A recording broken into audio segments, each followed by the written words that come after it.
As promised, I'm back with the recipe to my cheesecake, just in time for Valentine's Day and easy for you to make at home.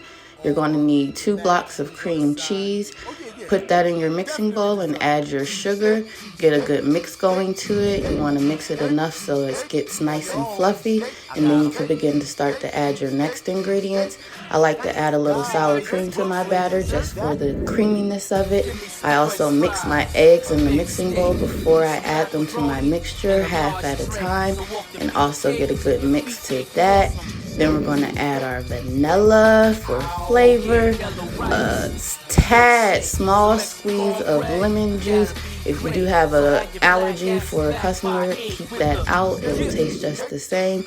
Make sure you're scraping down the sides of your bowl so it's evenly mixed. Then we're going to start our crust by melting our butter. Once our butter is melted, we're going to mix that into our graham cracker crumbs.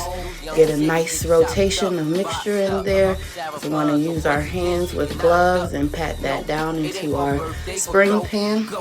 Once you get a good, nice, even pat on it, it's ready for you to mix. Let's take a moment and look at that nice, creamy mixture. Drip, drip, can't handle it. Let's put it in the pan. Time to fill your pan and get it nice and evenly filled, not all the way to the top.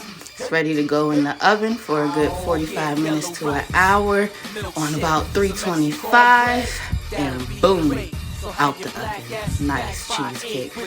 A little extra crumble on the top. Ooh, look at that crust. Look at the fluff. Look at the creaminess. What you know about that cheesecake right there, okay? But what's a cheesecake without some strawberry topping? Put your strawberry topping on the top. Boy, grab your fork, your spoon, your bay, and be on your way. Cheesecake, baby. Cheesecake, cheesecake.